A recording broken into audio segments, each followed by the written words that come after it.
And college kids are as moldable as they come if we, kind of provide them with the right resources and kind of whatever's going to drive them to keep going. A freshman who has a rough year can turn around and be a great senior, and your all-conference freshman, if they don't kind of keep doing what they're supposed to do, can easily kind of fall out of the lineup pretty quick. All right, welcome to episode 4 of the Player Pursuits podcast. I'm your host, Alex Shattuck. We have a really great guest this week, George Mason golf head coach, Greg Pieczynski. And we're going to talk kind of all things college golf, nothing new here. Our second guest, if you listen to that one, Michael Burson, we kind of dove into that world and we want to keep at it. It's a fun one. It's one I'm comfortable in. And it's one I want more people to know about. So welcome to the show, Greg. Thanks for having me. Appreciate Yeah, it. you got it. So George Mason, for those that don't know, is a very good mid-major school in Northern Virginia. Why don't we kind of start by talking about what your college golf season looks like this year? You have some incredible tournaments and courses on the docket. Yeah, we're currently halfway through it. Division I men's golf is a dual season, so you basically get 24 competition days, and you could spread them out however you'd like throughout the season. So yeah, we have 5 fall events and then 5 regular season spring events, and then our conference championship. So yeah, most teams kind of go about half and half, but you're free to split it up however you want. So yeah, we had a good fall. We had basically an event. Our first event was in Turning Stone, New York, where they used to host the PGA Tour event, hosted by Boston College. We finished 3rd there, and then we had Davidson's event, who's been our conference champion, down near Charlotte. We finished 7th there, and then we played in Tampa at South Florida's event. We finished 9th there in a very good field, and ironically, what we are learning with the new rankings, we actually got the most national ranking points for our 9th place finish there than we did for our 3rd place finish. And then we played a great course in Dayton, Ohio, NCR Country Club. Illinois was there, as well as Marquette, the Big East champs. And we finished 7th again there. And then we finished it out in Greensboro at their event. They're top 40 right now ranked. And same thing, 7th seemed to be kind of our common finish. So we were very consistent. We had 4 different guys garner top 20 finishes, and several of them multiple. And actually, we had a 5th. We had a guy as an individual in the last event, a freshman, Sam Brown, finished 18th. So yeah, we have a young team, and the future is bright. And then we open up the spring here in 3 weeks. We go to Puerto Rico, and then we'll host an event at Mid Pines in mid-March, and then we go to William and Mary's event down in Golden Horseshoe. And that's my alma mater, just for Yeah, those that don't remember. Yes, yes. exactly. So very good golf course, as you know, and we're looking forward to that. And then we go out west to Seattle, to Chambers Bay, where they played the US Open. And that's spectacular. That's a great experience. And then That was my last college event, was out there, that really, tournament. So yeah, I was excited to kind of see how you guys do out there. our weather we played in it this past year, and the weather was pretty decent. The year before, they canceled the whole tournament, which would have been a bummer. And then we finish it up at Penn State, where I played. And sadly, it'll be the 20-year anniversary of my victory there. So that I can't believe it's 20 years. And then our conference down in Orlando. So No, busy. you guys schedule unbelievable. I mean, in the spring, you guys are going to have a blast. There's just so many good courses on that list. And speaking of Penn State, let's talk about your background. You've kind of been on different parts of the industry, at clubs, coaching, obviously playing. You really have one of the best backgrounds in the college golfing world right now. So let's kind of talk about that. I'd love to hear more about your playing experience in and right after college? Yeah, thanks. It's I've definitely worn a lot of hats. I don't know if that's a good or bad thing, but yeah, I had a great time. I'm from Pennsylvania, so to play for Penn State it was a a kind of a dream come true, and I had an unbelievable experience, and a lot of it is kind of how I kind of take those experience and mold them into what we can do here. And yeah, so it was I don't know.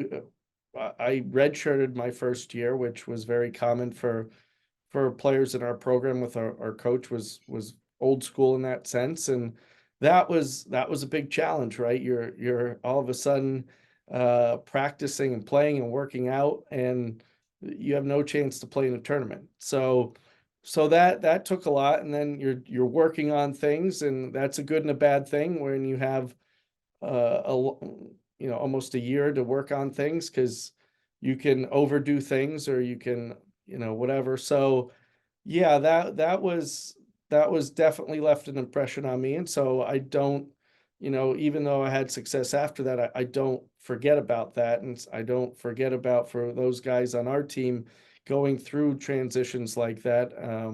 I remember what that was like. And fortunately, the hard work paid off, and I qualified for our first event that next fall, actually at Wisconsin. He might have, your prior host was probably the coach then. And I came out guns blazing and shot 5 under. My first round was tied for the lead, 5 under the second round, had a 4-shot lead and tournament record, and Penn State 36-hole record. And I didn't win the tournament, but I still managed to have a really good finish, fourth. And that kind of gave me the confidence to that I could play at a high, college level. And I think I ended up with 3 top 10s in that first 5 events that I had. And fortunately, I didn't have to worry about looking over my shoulder and playing. And yeah, I had a great career there. Really strong first 2.5, 3 years. I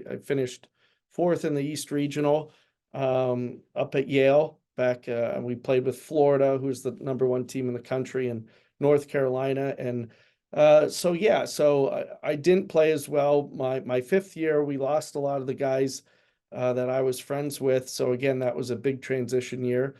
We went through 3 different assistant coaches when I was there with our success.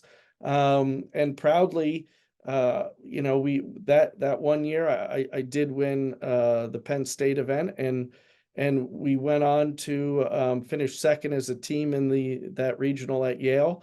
And we finished 15th in the country that year. We were the second team at that time to make NCAA finals from Penn State, but we're still the only team to make the NCAA finals cut. So we wear that with pride. So yeah, it's a great experience, and it's special for me to get to go back to my alma mater and share that with my team. Yeah, no, that, and for those that don't, know college golf, I keep encouraging everyone to follow it more closely. But that career is very, very impressive. Every event you got, we can say 12 teams on average, 15 teams on average, 5 to 6 players, depending on who's bringing an individual. It's not like, your basketball, your football is one-on-one or wins, no big deal. Winning a collegiate event is a huge, huge deal. So Greg, where did you head after college? Yeah, so like I mentioned, I got off to a really hot start my first 3 years, and then my last year I didn't play nearly as well as I had. And but my goal was to go to Q school. I just wanted to go to the PGA Tour Q school, try my dream. And I didn't really know how I was going to do that. My parents didn't have any money to give me, and it was, again, over $5,000 just for the entry fee. So I don't know. I went on the website, printed out the application, had all the info, and my plan was, I was fortunate with my resume. I'd played in a lot of the bigger amateur events, but I was like, I need to get my game and fix my flaws to get to a point where I can beat, I can make it through and look someone in the eye, an investor or somebody, and say, hey, I'm good enough to get through this confidently. And the other thing that had given me a bit of a confidence was the year before, the guys I had come into college with had graduated and gone to Q school, and five of them made it out and did really well their first year. JB Holmes was one, Nick Thompson was another, Camilo Villegas, Jeff Overton. So when you're playing with these guys, you see that a lot more now, but at that time, it wasn't very common. And they came right out, and I said, well, hey, I played with those guys. I beat those guys. Like, why not me? So that was helpful. But so yeah, I just wanted to work on my game, get it to a point where I could do that. And so I was just gonna play in like the state amateur, state open, which were good events, and the club championship. My dad's friend had got me a junior membership at the country club. Because that had a nice range, and previously I didn't really have access to that. So their members, had the means to help me out if possible. So I was like, I'm just going to play in the club championship, and I'm going to play so good that it's going to open their eyes. And the course had hosted a Corn Ferry event that I had played in college, and played well in the first round, but missed the cut. So that was the goal. So I did that, and I shot 3 rounds in the 60s. I think I won by like 15. It was a very challenging course. So anyway, we went through that, but it wasn't until about a couple weeks later, and I was really clicking, playing well, shooting kind of mid 60s every round, and I was playing with a dentist and a friend of his who I didn't know. And this is a story in of itself, but his name was, they called him Big Daddy. So it was a big Italian guy, smoked a stogie about 12 inches long, and he maybe spoke 3 words the whole round. And again, lo and behold, I shot 65 that day, and we went in for a drink afterwards, and my buddy, the dentist, is really like, yeah, Greg wants to go to Q school. We should help him out, and whatever. And this guy's just sitting there kind of quiet, nodding. And again, it's one of those weird moments where preparation meets opportunity. I had like this 10-page, the application printed out in my car, like whatever, like in case maybe somebody magically came up. So I ran out. So the big guy Big Daddy finally says, what's it going to take? So I'm doing the math. So I run and get it. I said, well, $5,000 for the entry fee plus expenses. I don't know, 15 to 20 grand to go all the way through. And that was the first year they initiated the pre-qualifying stage. So he goes, all right, I think you should do it.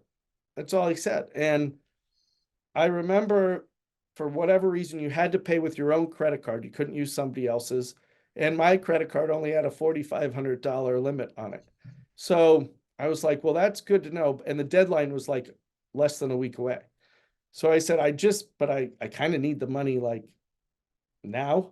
And so he goes, okay, this is what we're going to do. We'll give you the money for I think it was 2,500 first, the first installment. And then we'll give you a series of checks. And if you keep going, we'll give you a couple of checks to pay your expenses.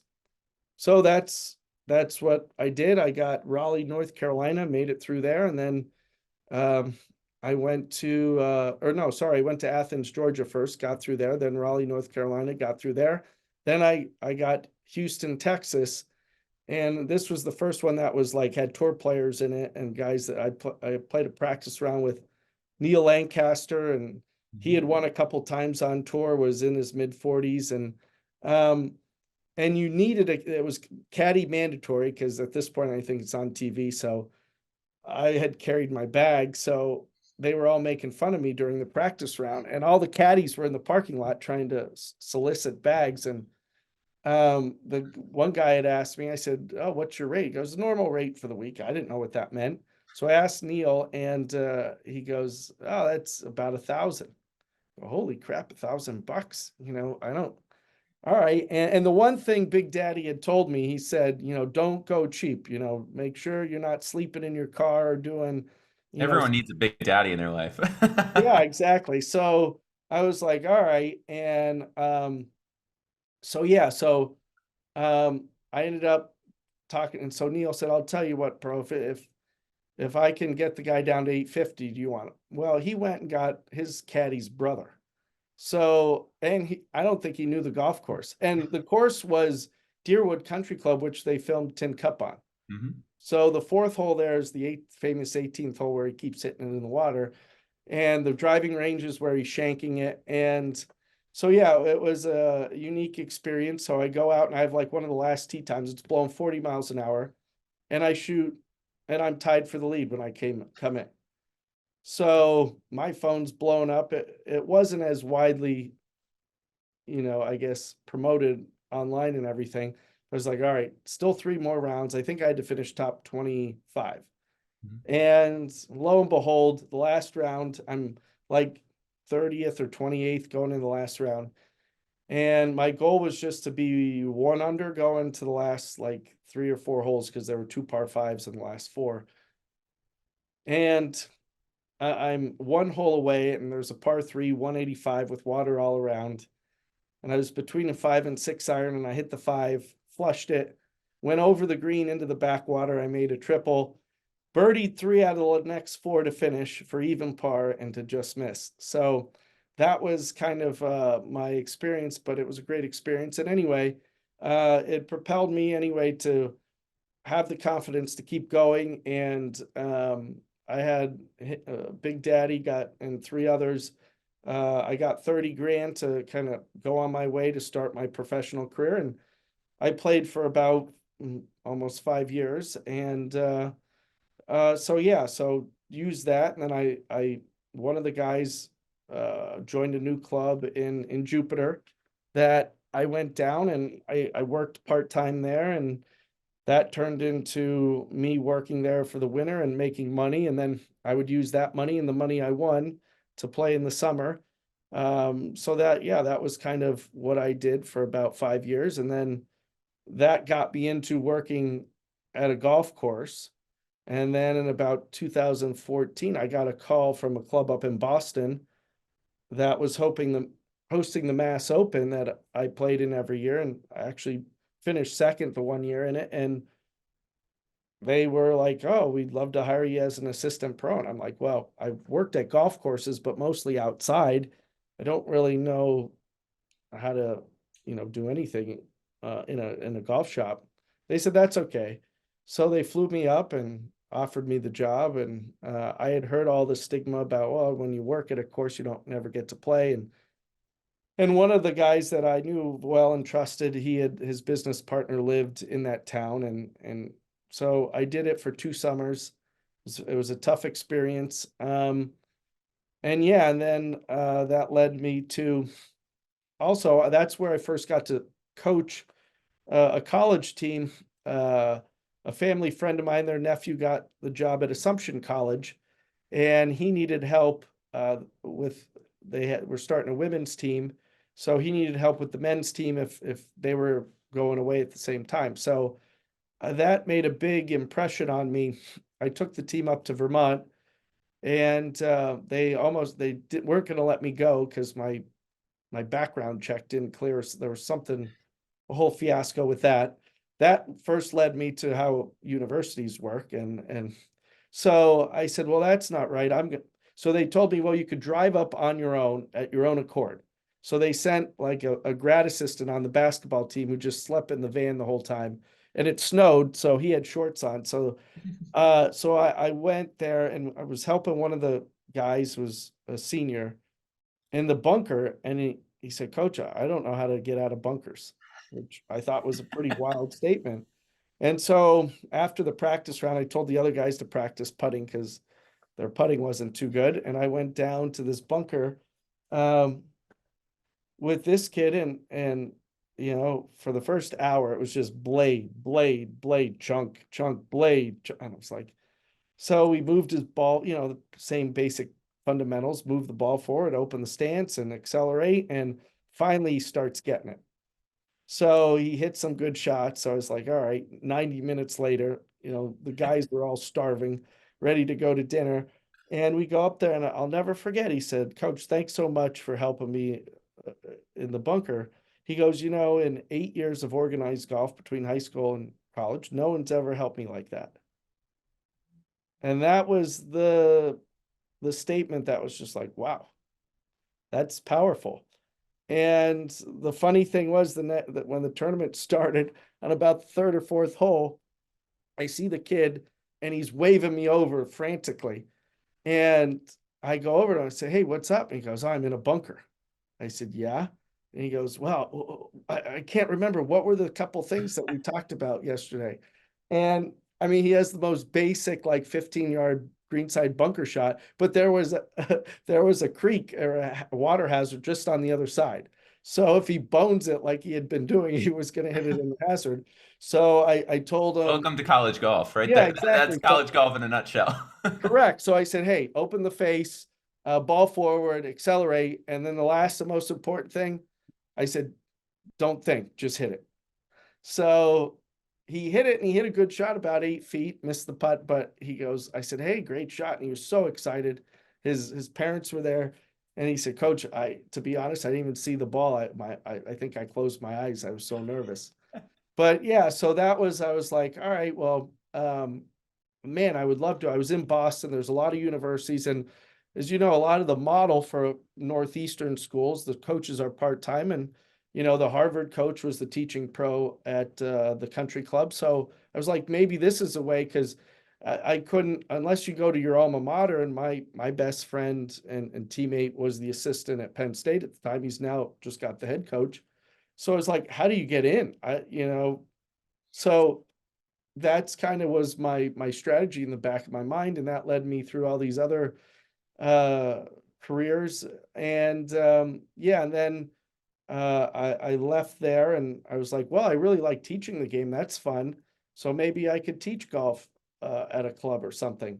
So ironically, there was my Boston guys. They were putting together a business plan for a golf academy out there, and they raised $5 million for what's now Core Academy, very successful. And they wanted me to partner with the founder, Bill McInerney, and he had one other guy under him, and they're like, we want you to partner with him, and we think he's a brilliant instructor, has a great model and a great thing going, and I think your strengths would complement each other in a business sense. And so yeah, so that got delayed 2 years in litigation and other stuff. So I ended up being offered a job from one of the assistants I worked with, who got a head pro at Manor Country Club in Rockville. So I went there, did that for 4 years, enjoyed it, and I interviewed for Catholic University's job. They were getting their golf team back, and I was down to the final 2. I thought I was going to get it.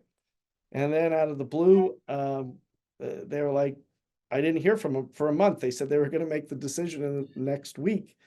I'm going, what the heck's going on? Well, here, they ended up, the legendary Bob Dolan at Columbia. I think his brother was a coach at Shepherd University, and he was interested. So they ended up interviewing him. And I think that's where they practice at Columbia. So it was, again, a blessing in disguise. And yeah, and then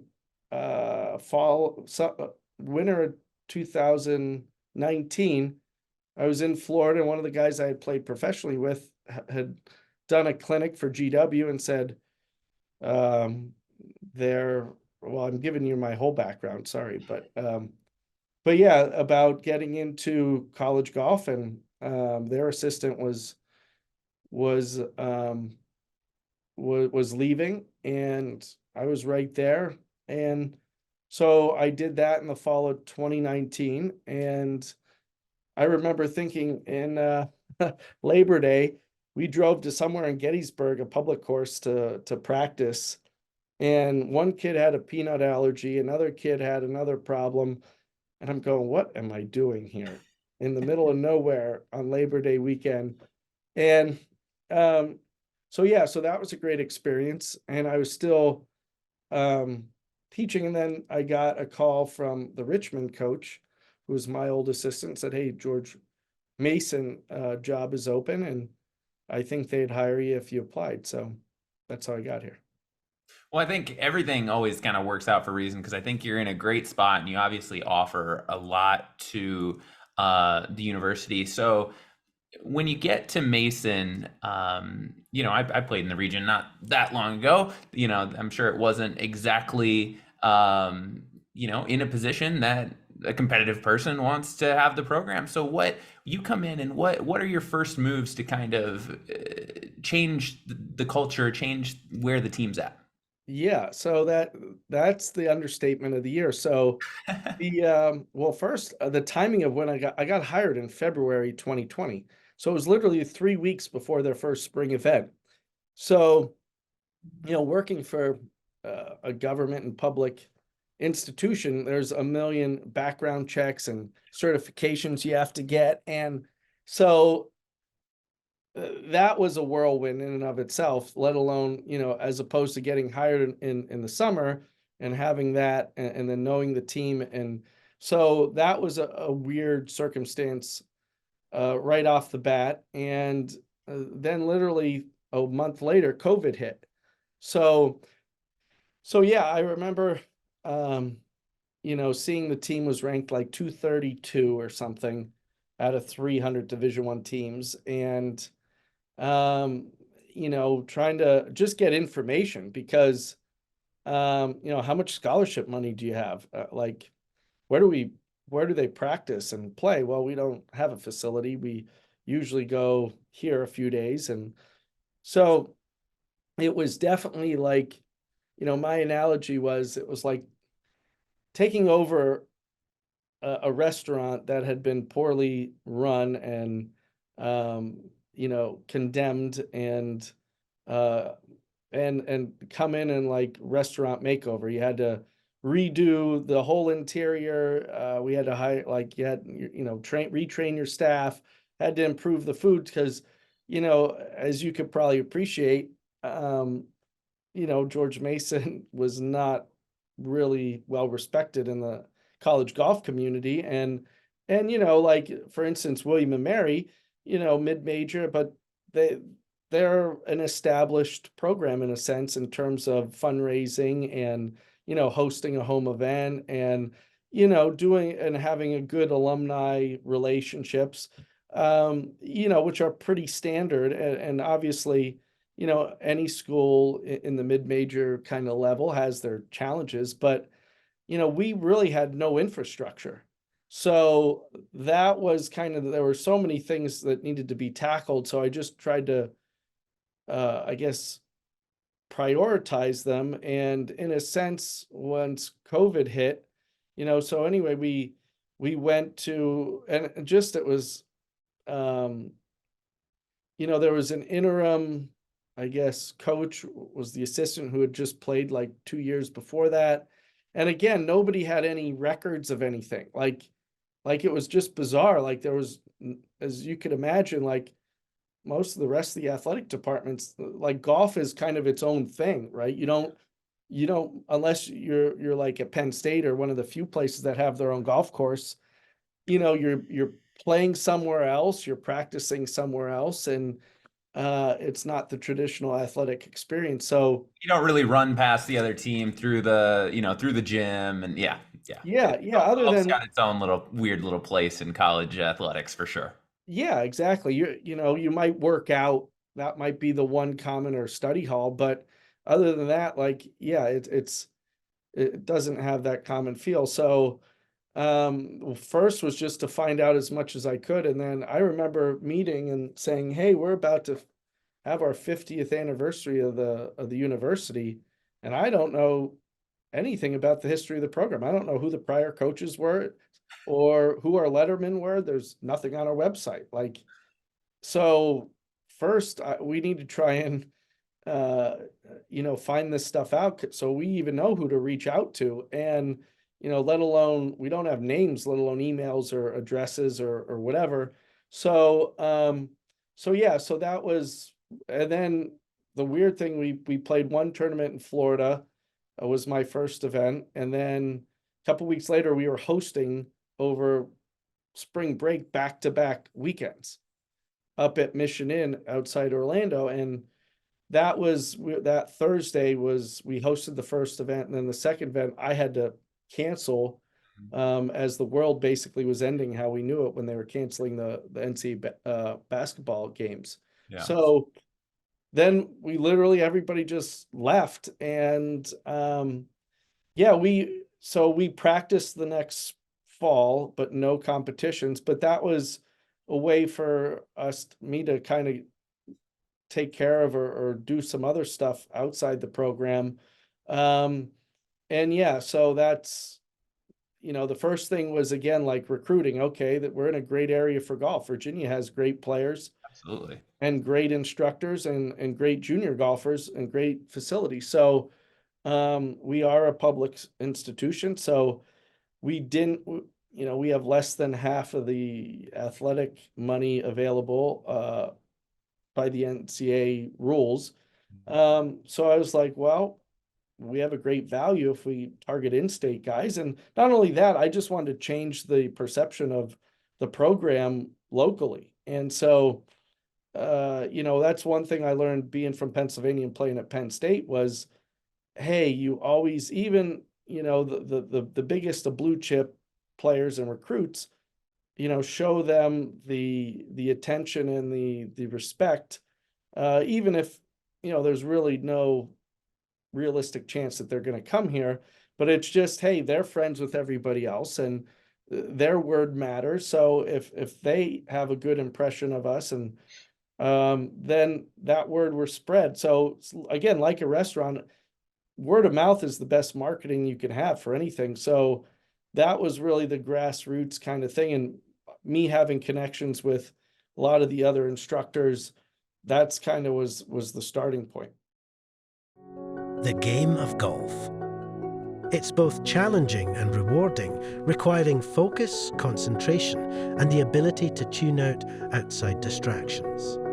Peak performance is achieved through a synergy of body and mind. Shell Golf Apparel is designed with advanced textile technology that moves with you, with four-way stretch and moisture-wicking properties that keep you cool and dry.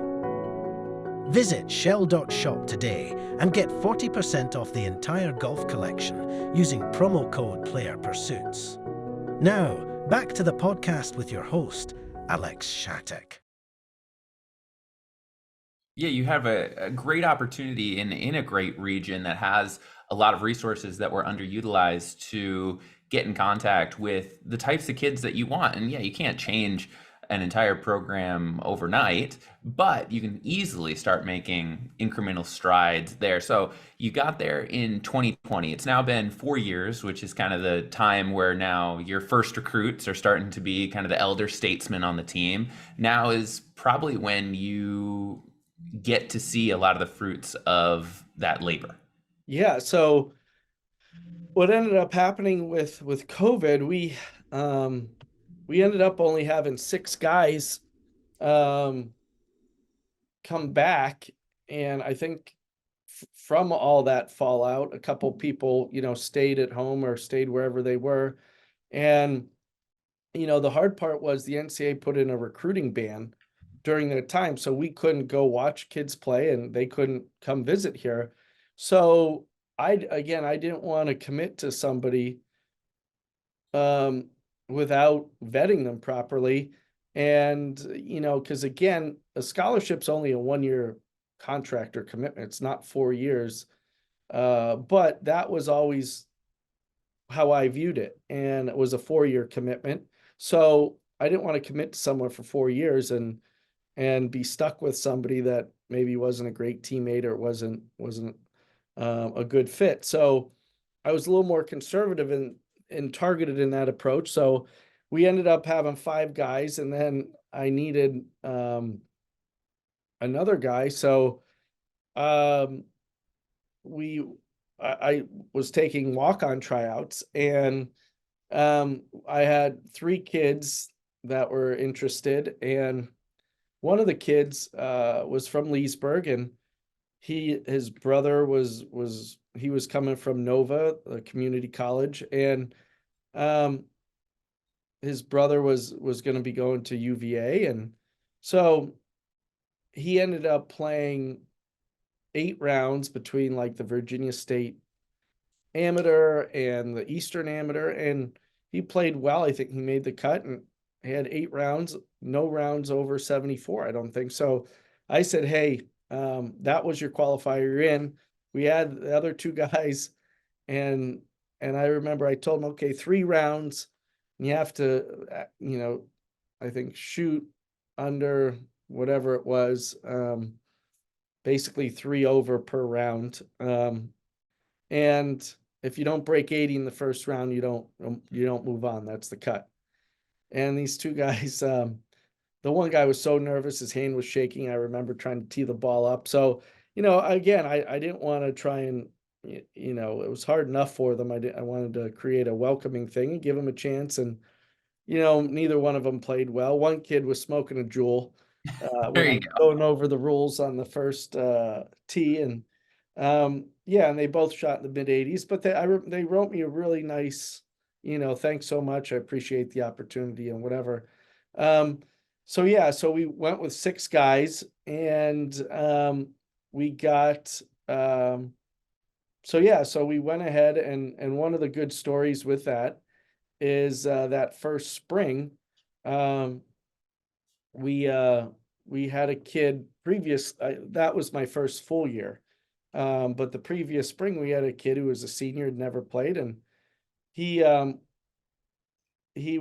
took all 6 guys because we only had 6 guys, and he played as an individual our first 2 events in Savannah and in Oldfield in Hilton Head, and his scoring average was 83 for the 6 rounds. He broke 80 once. So he's working and the wind's blowing, and he just hit the biggest slice in the world. Like, you would never believe it. Like, it's like, how did he even get to this point? I don't know. So, but he was a great kid, hard worker. And the one day he's hitting balls and the wind's howling left to right, and he's just hitting these big peelers. And, I'm seeing ball after ball. It's like, at some point, as a human, you have to try and do something different. So I just said to him, I said, hey, you understand what makes the ball go to the right? I said, your club face is to the right. So how do we make it, square or go to the left? There's a couple things. So anyway, and so after what we said, okay, try this. And he pull hooked one, and he, was like, oh, I said, no, that's actually good. That's the first ball I've ever seen you hit, not go right. So, we said, all right, now try and swing a little out to the right, though, do the same thing. And he hit this nice little draw. And I remember the whole team just like, whoa, like, nice shot. And anyway, we played our next qualifier, and we had all open qualifiers, and if you won it, you were in, and he tied for low. So I said, you're playing our next tournament. He couldn't believe it. I don't think anyone could believe it. They're like, coach, what are you doing? Like, you're setting us up for doom here. And it was the event we host at Mid Pines. It was the first year we were having it. And lo and behold, he's in I think 8th place going into the last round. So I told him, we were finishing the same second round the same day. I said, hey, I'm going to follow you all 18, help you out. I said, and regardless, you're going to play the next tournament. So just relax. Don't worry about how you play the last round. And I could just kind of see him, light up from that. And he shot, I think, 68 in the last round, and he finished 3rd. And anyway, he went on the last couple of tournaments to be one of our leading scorers. So you never know. And credit to him, he never gave up. I mean, he got his teeth kicked in by this game for 3.5 years, and was still coachable, still positive, and still worked hard. So that's a great inspiration. And then the following year, he left, and we brought the kid on that walked on, and we got a transfer from Lafayette, who had won their conference, and we ended up having a great season, and we had 2 all-conference players, him and another a guy, JP Miller, and we finished 3rd in the conference, and that's the best in school history, and we still only had 6 players, so it was a remarkable run.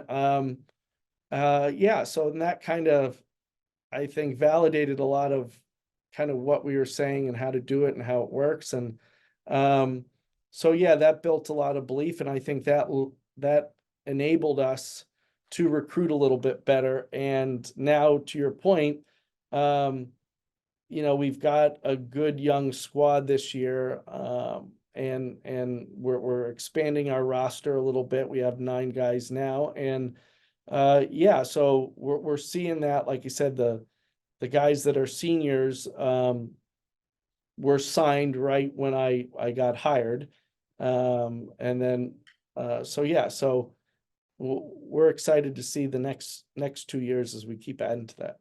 Yeah, I mean, college kids are as moldable as they come if we, kind of provide them with the right resources and kind of whatever's going to drive them to keep going. A freshman who has a rough year can turn around and be a great senior, and your all-conference freshman, if they don't kind of keep doing what they're supposed to do, can easily kind of fall out of the lineup pretty quick. So what, as a mid-major, you're at this program that's making this big turnaround. I mean, we're watching it in real time. What are you defining as success? That's a great question. Well, so one of the things I put down in our team manual is, our mission statement is for me to create an environment that allows them, our players, to accomplish their goals. So it's as simple as that. And part of our vision is to be one of the best programs in the Mid-Atlantic, in our conference, and competitively nationally. So, that's from day one. That's kind of what we've been doing. I think, personally, I think for me, it's always to have an impact, positive impact. So, yeah, I mean, I think there's no better way or kind of arena to do that than college golf, because it's so unique. And as you know, you're a great instructor. It's like there's nothing better feeling of helping somebody when they get that aha moment. And for me, a lot of times it was beginner golfers or kids, junior golfers, or women that were just learning the game when they just got the ball up in the air for the first time. It was so pure. And, I think college is such a unique point in anybody's life. It's this crossroads of so many things going on in their life, from, for them athletically stepping up to a much, much bigger arena. And then socially, they're on their own for the first time. They maybe have to do their laundry and get their food, and you're living with a roommate. And some people have never had a roommate. And now this is going to set the course academically. It's that much more challenging. And you're meeting some of your best friends that you'll have in the rest of your life. So there's all these like such influential moments happening in this 4 years. So, from the golf side of it, I get to recruit them as juniors. I get to coach and develop them when they're here. And then you get to help them go on after this and see them accomplish their goals, and hopefully they come back full circle to kind of pay it forward for the next guy. So to me, that was the romanticism about, doing what I do is, when you teach, and whether you're at a club or a golf academy or whatever you do, it's a little bit more transactional by nature. There, hour segments or whatever it is, and it's in and out. And maybe you have a few people that, you're lucky enough to see on a weekly basis or whatever, and you have that. And two, from a golf standpoint, as you know, it's really hard to make an impact with people that maybe it's once a month or whatever, because everybody's got busy other things going on in their life. And golf takes so much repetition and time to make a change. And we're changing behaviors. Even if it's a swing change, it's a behavior, it's a commitment. So and they have the time to do it, obviously, right? Like, so you know, a lot of when we teach, you're damned if you do, damned if you don't. If what you tell somebody works, "Oh, I'm good, coach, thanks, I don't need to see you for a while," until they ultimately relapse and they're back to see again. Or, "Hey, you know, I went out and played the next day and that messed me up, and I'm good, I'm good." It's like, well, nobody said to go out and play 18 holes the very next day. So so yeah, so again, success, I guess, for us is as long as you know, we're having a positive impact where our guys are getting better from when they got here to when they end. And I have a spreadsheet. We've done that with every player so far.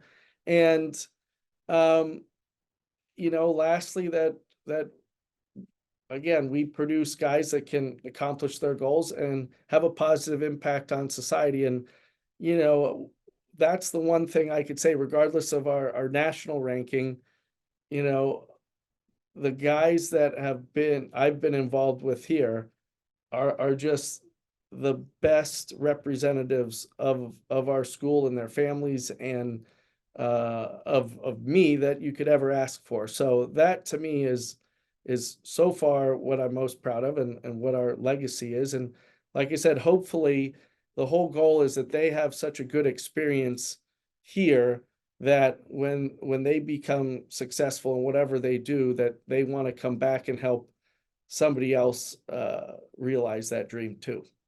Yeah, everything you said just speaks to building a really positive culture where people are going to stay involved in the program and success breeds success.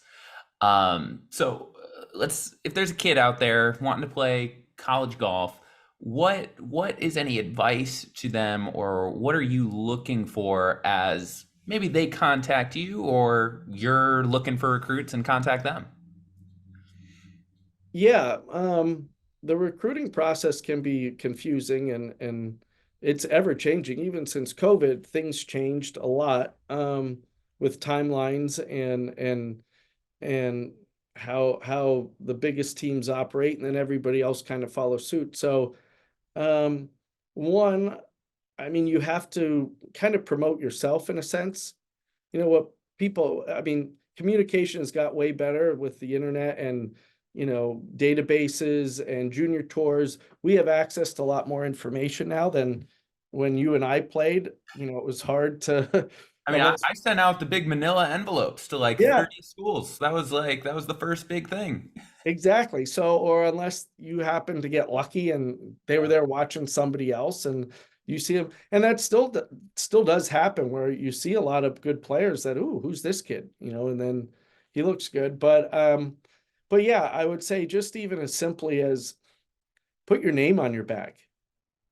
I mean, yeah, if you join the AJJ, they give you a bag tag, but you know, if I'm watching three kids, I don't know who's who.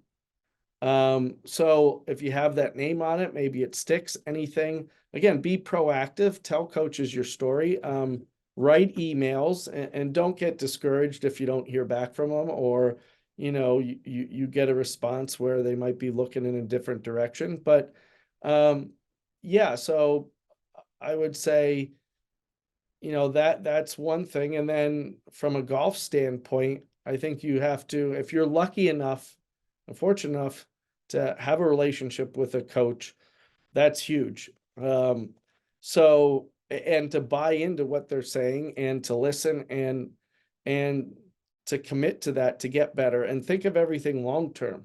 You know, again, I think junior golf or tournaments or even college golf, you know, there's the junior golf season short. It's basically June through August. So there's that pressure of having to perform in a short window, but it you may be better off implementing the change now and taking a few weeks, and then playing your best later. Because again, it's not just what we see, but from the confidence standpoint, golf's a fragile game. So if you go into an event not ready yet, it can hurt your confidence. So and I would try and play as much as you can within reason, and whatever level you have to keep excelling at. So I would probably say that would be one of the things now that people maybe don't do. It's like, all right, first try and become the best junior at your club or win your junior club championship, and then play in your local junior stuff, whether it's interclub stuff or whatever that may, PGA Junior League, right? And then graduate to for us, the Mid-Atlantic PGA Junior stuff, or then other junior tours like the Hurricane Tour or whatever it is, and then your state junior stuff, and then national stuff like the AJGA or whatever. So I think the confidence, and keep developing that as you go forward. It's amazing to me, people will be very mediocre or less than mediocre in their own region, let alone state, and reach out, and it's like thinking that they have a chance, and it's like, well, I don't know what to tell you. Like, you're not even one of the best 10 players in your league, let alone multiply that out, to who we're looking at or whatever. So I think, I would start with that advice. Yeah, and I think you have to be realistic. I mean, I kind of had my 10 dream schools, my 10 realistic, my 10 fallback, and that was kind of the process I went through, and contact every one of them, email, manila folder, the whole deal, and started going on some visits to places. And where I ended up going, I didn't even hear back from that coach, but I was in the area visiting another school and sent him an email and said, "Hey, I'm going to be around. Like, if you're interested, let me know. I'll swing by." And it worked out, got a day, rolled out the red carpet. I was committed pretty soon after. Yeah, and So stuff slips through the cracks. You got to be realistic, but at the same time, proactive. yes, proactive is the perfect word. And I think in life and anything you do, being proactive is better than being reactive. And yeah, and to that point, being on this side of it too, it's like, people, I was explaining this to some of the stat program guys, trying to help them out. It's like, who's your target audience? Because everybody wants to go after the top 50 or 100 schools, and that's kind of flashier and sexier, but it's like, yeah, they're the ones with maybe unlimited budgets, or they have two coaches, now three coaches dedicated to that stuff. But the reality is the other 800, don't have an assistant coach, and they're on very limited budgets and time. And so, yeah, so as we mentioned earlier, a lot of the coaches are part-time, believe it or not. Like, they have other And full-time it is jobs. not a part-time job. I was an assistant coach for a year at a mid-major, and it's demanding. Correct. So, and I could guess, I don't know where you were, but whatever they paid you was not enough to live on. So you were having to grind it out and do a lot of other stuff. So yeah, that's my point. It's like, they're, most schools don't have someone just dedicated to recruiting, like a lot of, like football and basketball, that people assume golf has that same access to it. So like you said, don't get discouraged, just be proactive. And I think that's a great advice, is have that list. And one of the things I try and help people with, or their coaches with, it's like, all right, here's where your kid is, here's kind of what a coach is going to go through, what they're going to look at, and where you're in the pecking order. These are the type of schools and where they're ranked and whatever that would be interested. And based on your other criteria, maybe size of school, maybe geography or region of where you want to be, and maybe academically, majors, and maybe cost, you put together your list, and we can help you kind of go through that. Yeah, absolutely. I would say that where George Mason is now fits into, the criteria I had. I wanted to be DC or lower. I wanted, a certain level of academics, and I wanted ranked, 50 to 125 or whatever it was at that time. Like that was what I fitted in. I emailed every school that fit that criteria. And that's Yeah, where I felt like I could play. yeah, exactly. And a lot of it we've yeah, like I said, I had a strategy per se about, who we could focus on, but it was more, like I said, had more to do with within our region. But and it was because of a restriction in resources on our end. Like, I'm not flying to California necessarily to recruit, or internationally, or wherever. So, but yeah, but what's evolved into this is, we have gotten a lot of Virginia players, and we're getting kids that, like you said, they want a great academic school, and we could offer that, and especially in a couple, different areas or degrees that George Mason really excels in, and we're probably in the northernmost spot where you can play 12 months, like you said, in terms of golf. That's big for people. Um, and then our proximity to a major city, right? And That that, and even some of the golf courses you guys have been able to gain access to. Why don't you speak to that? And then, kind of along the same lines, you are still playing at a very high level. You won the section championship this year. Did I get that right?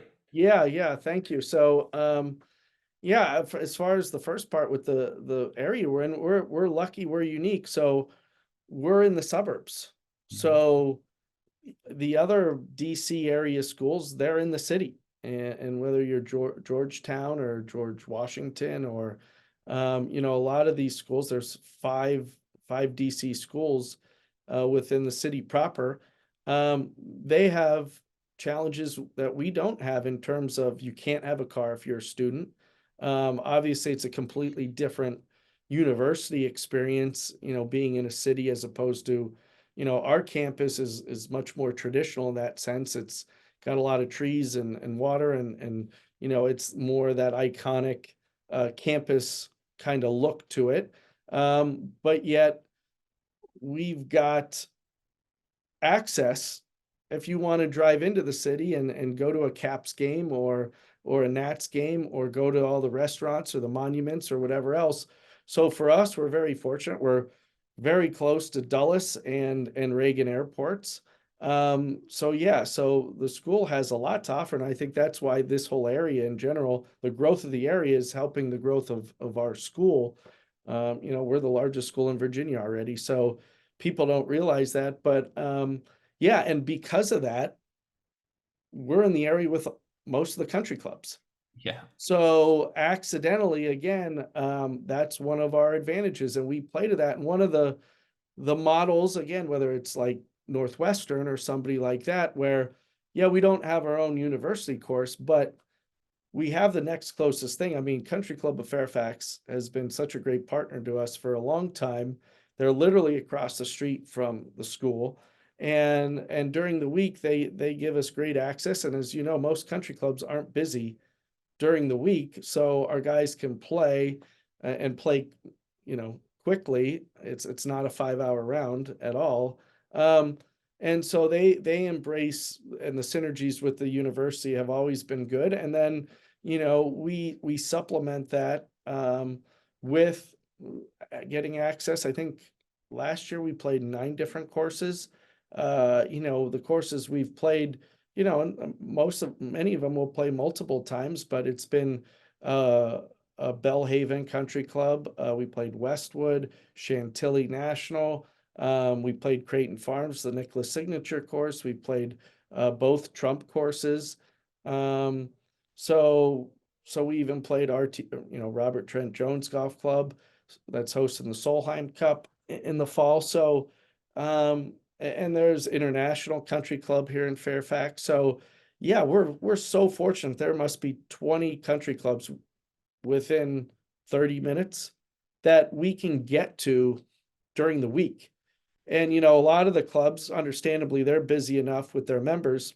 Access on the weekends is very challenging. But for us, for our guys to get out of class and to go drive 30 minutes and to play other clubs is great for the growth of their games and their diversity of their games. But it's also great for the members, because a lot of them went to school here. And that's the other unique thing is, like 80% of our graduates stay in this area to work. So, again, I went to Penn State. Nobody stayed in State College.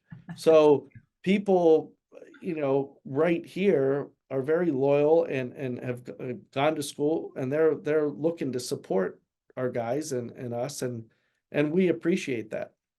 Yeah, and for those that aren't familiar with the area or whatever, that you would be hard pressed to find a collegiate program that plays a better set of golf courses regularly. And when you throw in at the tournament schedule, there's almost no one in the country that's playing such a great slate of golf courses throughout the year. Yeah. So let's wrap it up by kind of talking about your game. PGA section champion. You're busier than most people would probably think as a college golf coach. What are you doing to keep your game sharp? Are you taking money off the guys? Like what's going on? No, well, of course not, Alex. That's against the rules. No, but definitely, it's a two-way street, right? I've benefited from playing or practicing or just watching and observing them, and I just thought, again, one of the things that would help me as a coach is to never forget how hard the game is. Mhm.